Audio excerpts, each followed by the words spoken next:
The sun was setting. A red glow had spread behind the hills, and the orange streaks in the sky were gradually deepening. A small village nestled at the foot of the mountain. There stood an old, dense banyan tree, ancient and a witness of time.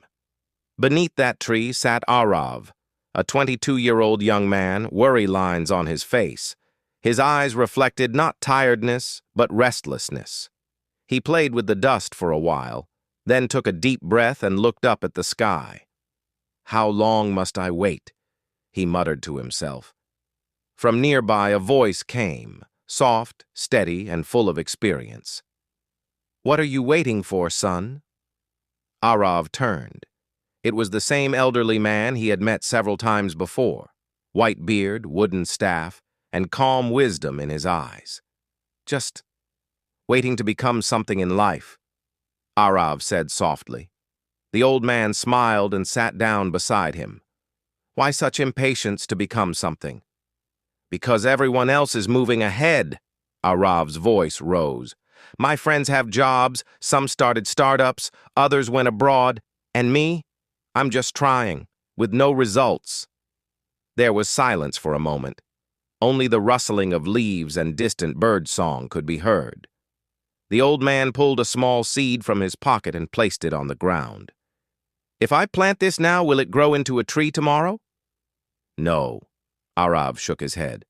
"Then why do you expect your efforts to bloom instantly?"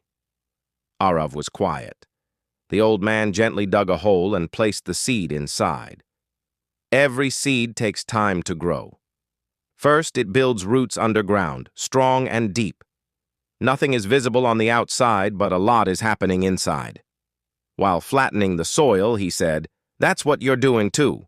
The hard work you're putting in may not show results yet, because it's changing you from within, building your roots. When the time comes, you'll bloom, just like the flower that blooms in its own time."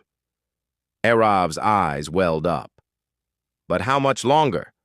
The old man smiled. "Everyone has their own timing. Some bloom quickly like sunflowers, some slowly like roses, and some, like bamboo, stay hidden underground for 5 years, then shoot up sky high in a few weeks." Arav began to feel a sense of peace. He sat straighter and listened closely. The old man continued, "The problem isn't that you're slow. The problem is you're comparing yourself to others." "So shouldn't we compare ourselves?" Arav asked. "Only compare when you've done full justice to yourself, when you've done everything in your control. And if someone still does better, consider them inspiration, not competition." Arav was now completely calm. "But patience is hard," he said softly. "Yes, it is," the old man sighed. "But that's the real test. Plants that grow fast often wither quickly, but those that grow slowly survive the storms."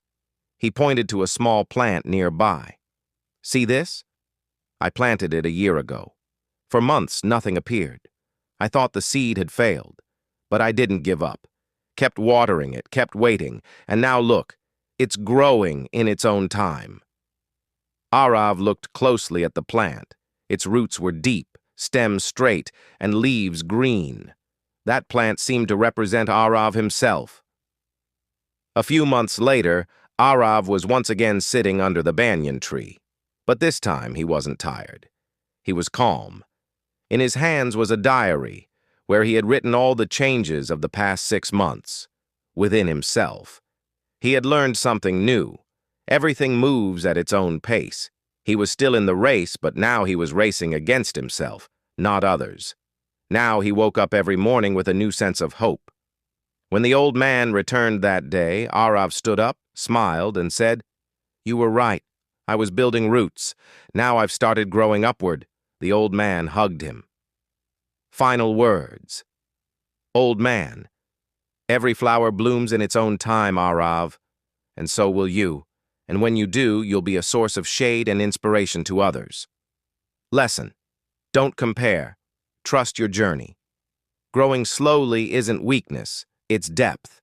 Patience, effort, and self-belief are the real fertilizers. Most importantly, every flower blooms in its own time.